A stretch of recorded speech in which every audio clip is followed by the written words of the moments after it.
welcome back. It has been far too long, and by far too long I mean 4+ years, since I have sat down and recorded another sports tape. So thanks for tuning back in and listening. Excited, I've missed doing this. And as everybody knows who listens to the regular podcast, the Steve and Kyle podcast, Steve, not so great at chiming in on the sports topics, at least on an extended basis.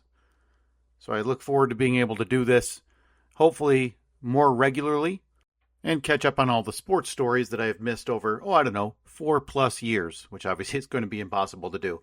You know, it's funny, I was looking back at when I last recorded a sports tape 4+ years ago, and we were having a discussion about a possible Major League Baseball work stoppage. And fast forward those 4 years, and here we are, in the middle of a Major League Baseball season that has been kind of unlike any other that's happened. A lot of parity among baseball. That's probably by design over the years. As we've eliminated pitchers hitting, we've eliminated designated interleague play time. And as we've seen, the cream has kind of risen to the top here for Major League Baseball. You have the Dodgers, who appear to be a dynasty. All of these different items, as well as delayed free agency, which baseball does it a lot differently than most. I would say basketball is the most confusing salary structure, but baseball has the feeling of the least advantageous to the players. It's been that way forever. You get drafted out of high school or college, your major league contract or your service time doesn't kick in for many years. And then when it does, the team has control for another 4 to 6 years. And then they can offer you. And if a team matches that offer or signs you, they get their first round pick. A lot of things that are disadvantageous to the player for Major League Baseball. That wasn't really addressed in 2022 with the work stoppage that was on the horizon then. But now it is at the forefront, as I think we are months away from seeing a work stoppage in baseball for the first time in a handful of years. And it's sad. It's sad because baseball appears to be on the come up. People seem to be enjoying it. It has stars. It has name recognition. It is, I would say, at its best it's been since the work stoppage in the 1990s. So I'm a bit surprised at my own feelings about this, because baseball is in a real pickle of their own creation. And I think the majority of the public and people who care about these things are probably going to end up siding during this work stoppage with the owners. Since considering myself a grown-up, I don't know if I've ever gone into one of these labor disputes among millionaires and billionaires, which is hard to feel like you should have a care in the world about the millionaires versus the billionaires. This is probably the first time I've felt a little bit bad, because I think the owners are going to end up on the winning side of this dispute. Part of that has to do with the merit of their claims. Part of that has to do with the players' organization being just miserably run.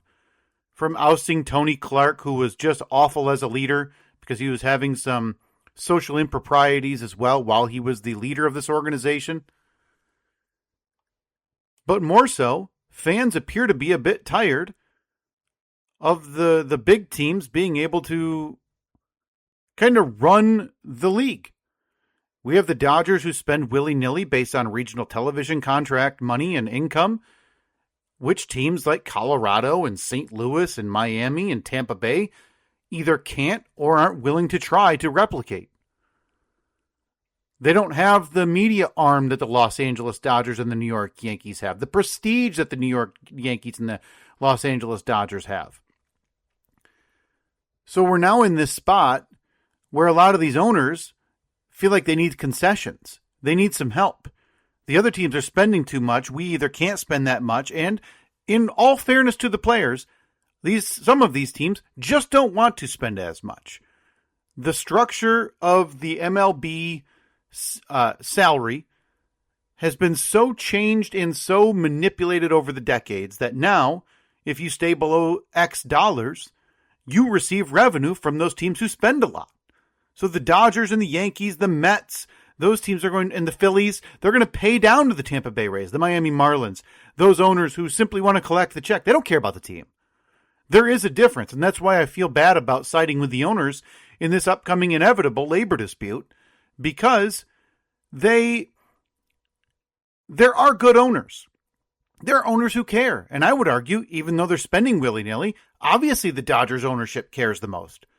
They don't care about the dollar sign, the price point on these players. They'll go pay for Shohei Ohtani, Freddie Freeman. This has never been an issue. It's obviously an issue for the Tampa Bay Rays and a lot of these smaller level teams. Now, it has not made them inept. The Tampa Bay Rays have operated in the margins for years. Since their creation, really. The Miami Marlins have done the same. They won 2 World Series out of it. But as a fan of those organizations, they're probably more frustrated, even having won a World Series more recent than the team I love and support, the Detroit Tigers. And why is that? Because the Miami Marlins have been incentivized, after winning the big title, the World Series, to tear it down.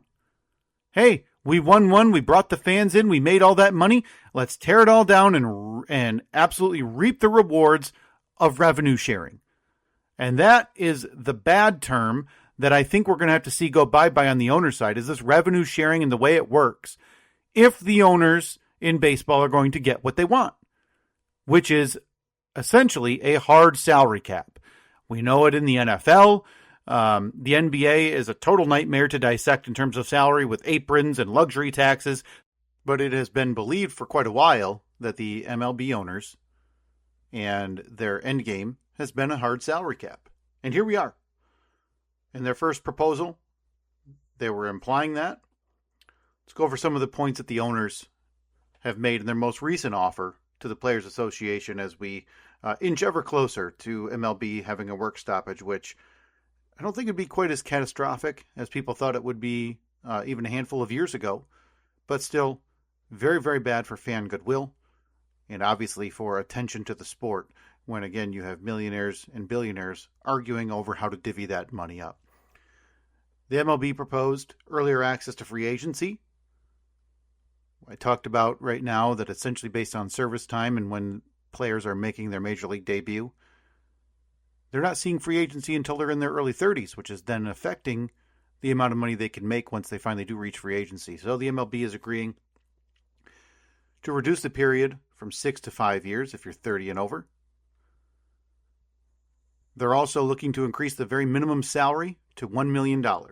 And I feel like that is the most monumentally ceremonial increase they could propose. That is meaningless. Granted, there are a vast majority of the NFL players, or MLB players, who have the minimum salary. And that would be a massive increase. So what this is, I think, NFL was able to do this a handful of years ago in their last negotiation, is you can really secure a ton of votes by raising the minimum salary because so many players play on the minimum. Without being able to see the forest through the trees, a lot of those players are going to say, hey, that's a 22 or a 25+% pay raise for me. Why would I say no to that? I'm not concerned about Shohei Ohtani and his $750 million. I don't care about those players who are seeking out 10 years and 9-figure deals because I'm just looking to get by and make the minimum and carve out a career so I can get my pension and benefits from playing Major League Baseball. I think it's ceremonial. More than half of players on opening day 40-man rosters would have benefited or seen this pay increase. Again, I think this is ceremonial. It's smart by the owners to do it, but there's going to be a pay increase anyway. That's the entire point of these negotiations. Whenever there's a contract, the next deal is never going to be less than what it was before. Have you ever heard that?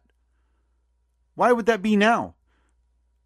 This is a pointed tactic by the owners, who, again, it feels weird that I'm defending them, but in the same breath, I'm saying, obviously, we knew this was happening. This is ceremonial. It's a good PR look. I want everybody who's listening to this now to understand a pay raise was going to happen anyway.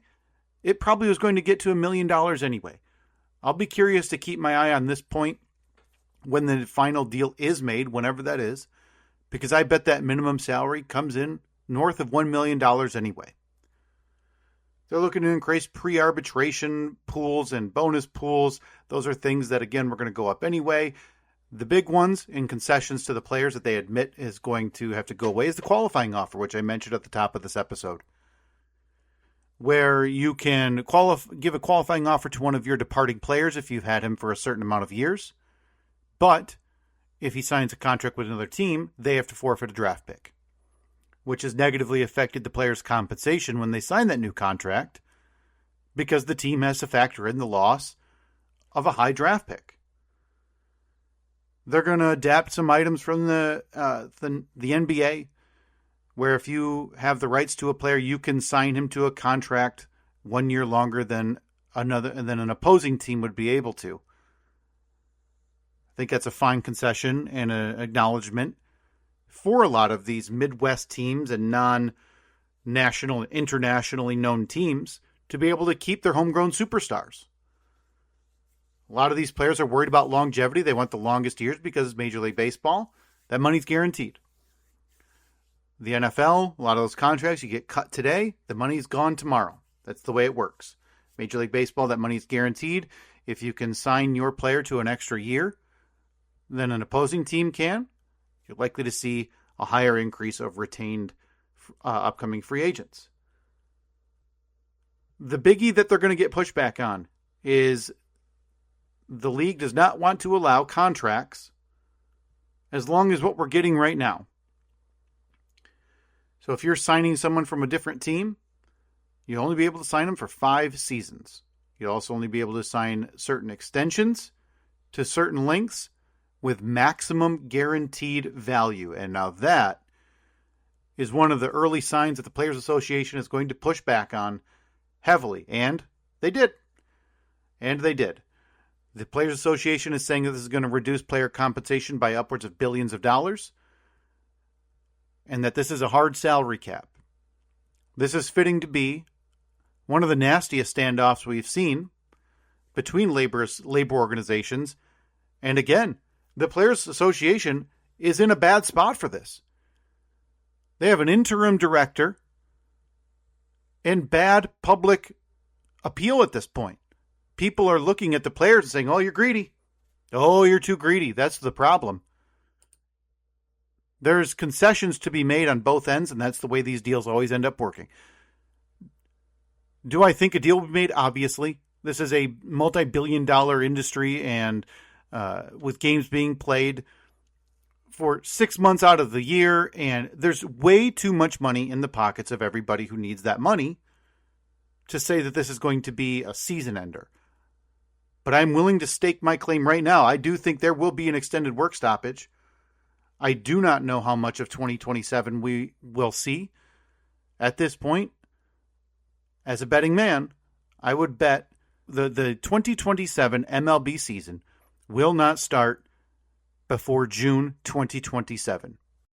There's a handful of other things I wanted to get to on a little quicker, and I will be circling back to the MLB labor negotiations as those take place over the next 6 to 8 months. Hopefully not. My prediction is not correct, and hopefully it is not a year. But a couple other items I wanted to get to and mention. I haven't even been able to talk about the World Cup today.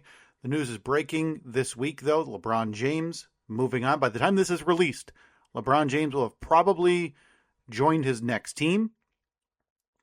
And I'm more curious about how this is going to look to basketball fans when his career is over.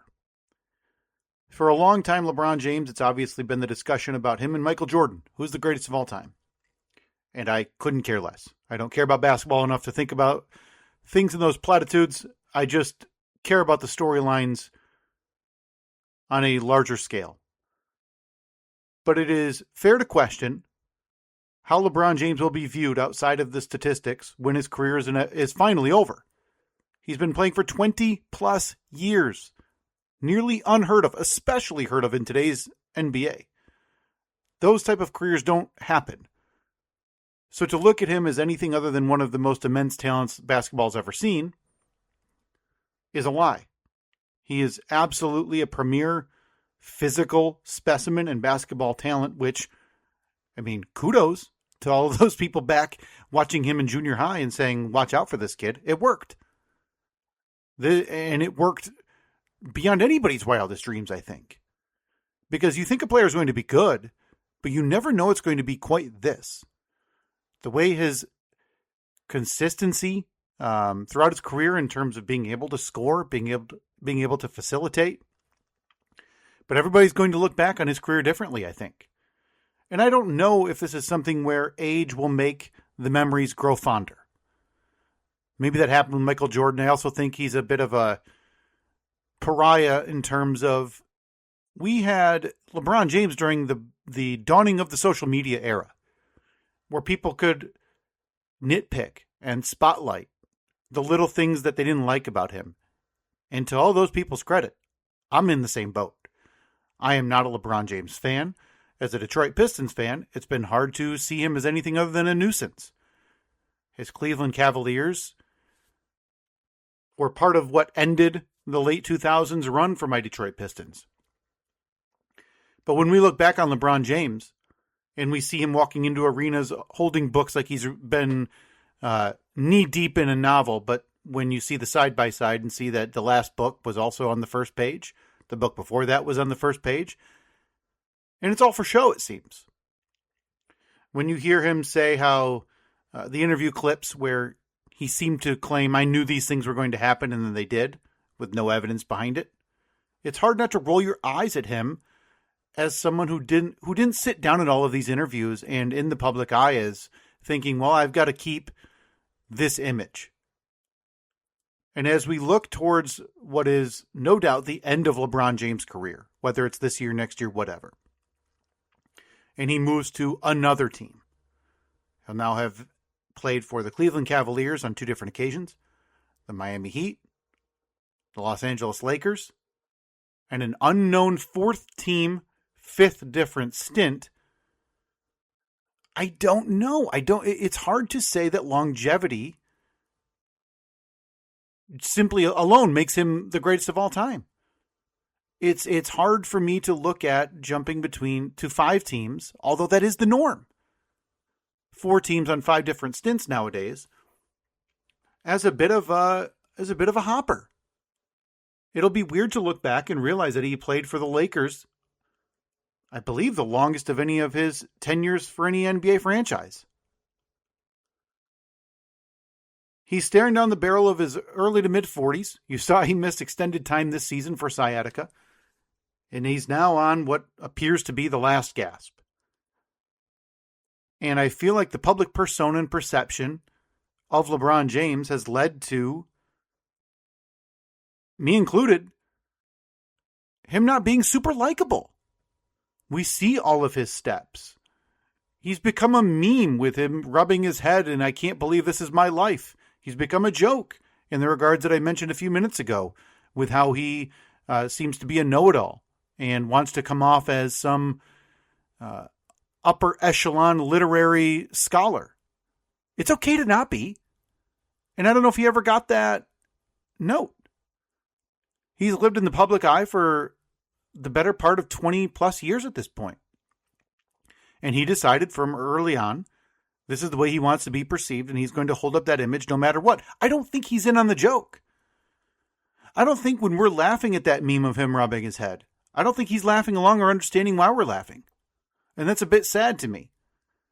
This is a guy who I think wanted to create his own stamp on basketball, and boy did he. On multiple cities. He brought a title to Cleveland, a title to Miami. He's done fantastic on the court. I don't know that he'll be remembered as much as Michael Jordan is off the court. Obviously, the Air Jordan brand, the association with Nike is something that's never going to be replicated. And it's probably going to be taught in business schools forever and looked at fondly by all athletes who obviously dream of having something like that. Signature logo, shoes, and $1 billion+ to go along with it. I'm fascinated to watch this unfold simply because, not that I want the end to be here, But as somebody who is not a LeBron James fan, I'm ready for the next steps in basketball and to see who can be the new focal point. There are so many candidates. I don't know if basketball is quite ready to be done with LeBron James, though. The other item I wanted to talk about a little bit because I've really enjoyed this. I had a lot of nerves coming into this event. I tried to make time to be able to go to one of these events, but it is hard to look at the World Cup here in North America thus far as anything other than a rousing success. The stadiums have been filled. The cities have been really filled with visiting fans. It seems to be a really nice niche and a breakaway from what my fear was going to be a political mess. Because the United States is not the most travelable country at this point, for lack of a better term. It's quite difficult for me to rectify what's going on politically and nationally and even internationally with this event and have some sense of pride. Needless to say, it's been a fantastic soccer tournament. Coming from me, I'm not a big soccer fan. I will engage with the World Cup or any other kind of novelty event, but this has been super fun soccer, exciting television, and it seems to have gone off, for the most part, without a hitch. The ticket prices were outrageous and prohibitive to just about everybody who wanted to go see it. A stark contrast to when they are in other nations and even when it was here 30-some years ago in the 90s. But it's impossible for me to not turn it on the TV at night. I've been enjoying it. I'll have it on. To me, it's obvious event status. NBA playoffs, Super Bowl, obviously, but one of these big things that it feels like it's permeated, whether you're a soccer super fan or a casual fan or not at all. I feel like this has been an event that has been a massive success. I've really enjoyed it. I've obviously been rooting for certain people based on betting favorites and how I've placed some of those bets, but the soccer been superb. Watching a lot of matches that obviously you'll never see again, and this being kind of the curtain call, the last call for a lot of these soccer superstars. I don't know what soccer looks like in 4 years. The next World Cup, is there going to be a United States, not a hangover, but fans carrying over if the United States does well the rest of this tournament? Or do we see a little bit of a lapse? Because this is probably the last international call for Messi, for Ronaldo, for a lot of these people that, seem to have broken through the soccer side of the culture and been worldwide famous. World Cup's been outstanding. I cannot wait. We turn it on every night. Hopefully everybody else out there is also enjoying it, as this has been just a really, really fun tournament so far. And a lot of the favorites still alive, but there's been some really fun upsets. Paraguay upsetting Germany in the round of 32. The penalty kicks in 2 of the opening round of 32 matches. Really, really good stuff. If you're not tuning into soccer or the World Cup, highly recommend enjoying it for what it is and trying to look past the inevitable politicization of this being held here. And the last thing I wanted to get to on this episode of Sports Tate, I've done it in the past, and I don't think this will be a very big surprise to many people who listen to me on the Steve and Kyle podcast as well, or know that I am a horror movie fanatic, just a massive lifelong fan that of the classics, the new stuff. I seek them all out. I try to consume as much horror product as possible. So today, on what am I obsessing over right now, for the last month or so, it has been the movie Obsession, which is setting box office records for original horror, for micro-budgeted films in general. This thing kind of took the world by storm. And boy, I hate to sit here and I knew this was coming, because I didn't. But I've been following this director, Curry Barker, since he made a YouTube long-form, not quite feature-length film movie called Milk and Cereal, which is well worth your time to seek out on YouTube. Very well done by Curry Barker. Milk and Cereal, I believe it's only on YouTube still, but Obsession, taking the world by storm. An absolutely phenomenal ride for an original horror movie. A fantastic concept. Well done. It's beautiful to look at when you hear how much the movie was made for and see the way that some of these shots are put together, lit, constructed, and the cast itself. It is absolutely mind-blowing, but super, super good to see, because anytime original movies can do well like this at the box office, it is always good for movies in general and for new creators to be able to get a leash, to try new things, to maybe take over other things that could use a refresh. So this is exciting stuff. One to follow. If you're not into horror, I don't think this is something that you should tune out. I think Obsession is well worth it. It's not going to be over-the-top jump scary. It's very creepy. The cast is superb. Indy Navarrete is just dynamite, and hopefully she gets some awards consideration. Saw this movie about a month ago in theaters. Been thinking about it ever since. It's Obsession. I believe it's out on digital right now, and it'll be on physical release soon, but it's still in theaters as well. I recommend, if you can get to the movie theater, to see this out. Again, that's what I'm obsessing over. Obsession kind of fits the name pretty well there. That is all the time we have for this week on Sports Tate. There's so much more to get to. I can't wait to keep doing this. I will be back presumably in a couple of weeks to do another episode, other long-form topics. Any of your hot takes, please drop them to us at Steve and Kyle, Facebook, Twitter, Instagram, Blue Sky, so I can discuss and review your hot takes. It's the hot take culture, and we're just feeding into it. It's a big machine. Can't wait. I'll have some as well on the next episode of Sports Date. So thanks, everybody, for listening again. Follow us at Steve and Kyle, Facebook, Twitter, Instagram, and Blue Sky. We'll see you next time.